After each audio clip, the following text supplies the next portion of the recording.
For 41 years, a young woman found along a Texas interstate remained without a confirmed identity. In Walker County, Texas, investigators documented what they could: fingerprints, dental records, and preserved biological evidence. But the systems of the time could not connect those records across jurisdictions. In 2021, forensic genetic genealogy finally restored her identity through a single database upload. What if preserved evidence could map her life lost to time? This is the story of how forensic genetic genealogy solved the Walker County Jane Doe case after 41 years. In the early 1980s, a motorist traveling Interstate 45 near Huntsville, Texas noticed something unusual along the roadside. Responders located human remains of a young woman. She appeared to be in her late teens or early 20s. Verify. Estimated age range. She had no reliable identification that could immediately confirm who she was. 3 reports from the period indicated there were no personal items that solved the question of identity on the spot. Verify. Property details. Investigators treated it as an unidentified person case and began the standard process. They recorded physical characteristics. They took fingerprints and attempted comparisons using the databases and systems available at the time. 2. They also gathered dental information for potential comparison. Verify. What was taken and where it was sent. In addition, investigators reviewed missing person reports and distributed identifying information through the channels available in that era. But the problem was structural. In the early 1980s, identification often required a direct match already sitting in a file somewhere. If a missing person report existed in one place and an unidentified person record existed in another, there was no guarantee those 2 records would ever meet. For years, the case remained listed as Walker County Jane Doe. No confirmed match came back through fingerprints. No confirmed dental match arrived through the comparisons investigators could run. And without a reliable cross-state system, a missing report could exist without ever connecting to the unidentified record. Verify. Details of database limitations. Still, one choice mattered. Investigators preserved the evidence. Records indicate biological material was retained where possible, along with fingerprints, dental documentation, and case materials that could be re-examined later. Verify. Exactly what was preserved. That decision did not solve the case in 1980. But it kept the case alive in the only way that mattered. It kept the evidence waiting. There. By the mid-2010s, a new forensic tool had emerged that fundamentally changed cold case investigation. It was called forensic genetic genealogy. Unlike traditional DNA matching, which required a direct hit in a criminal database, genetic genealogy asks a different question.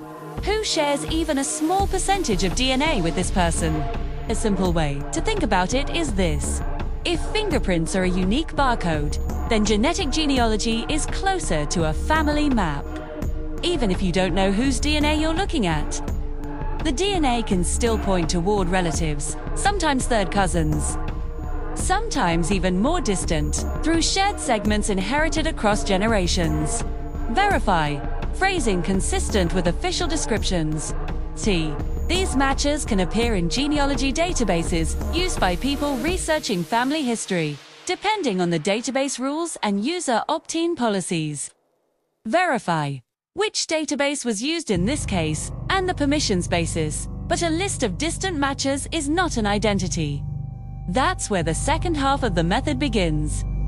Genealogists use public records like birth and marriage records, obituaries, and historical listings to build family trees around the DNA matches. Then they look for where separate trees intersect.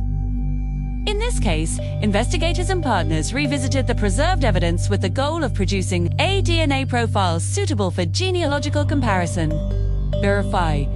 Partner organization S, such as DNA Doe Project, older evidence can be difficult. Biological material collected decades earlier may be degraded, and the amount of usable DNA may be limited. In cases like that, Investigators sometimes pursue lawful options to obtain a better sample under forensic oversight, when appropriate and permitted. Verify whether exhumation occurred and why. Near. In 2021, with court approval and forensic oversight, Walker County Jane Doe's remains were exhumed. Forensic anthropologists carefully extracted bone samples suitable for DNA testing. The samples were sent to a specialized forensic laboratory equipped to handle degraded DNA. Verify oversight details with modern laboratory techniques. Analysts were able to produce a DNA profile suitable for genealogy database comparison, something that would not have been possible in 1980. Verify lab and method details if publicly stated once the profile was ready. It was uploaded for genealogical matching, and distant relatives began to appear. Verify database name, for example, GetMatch. That's S.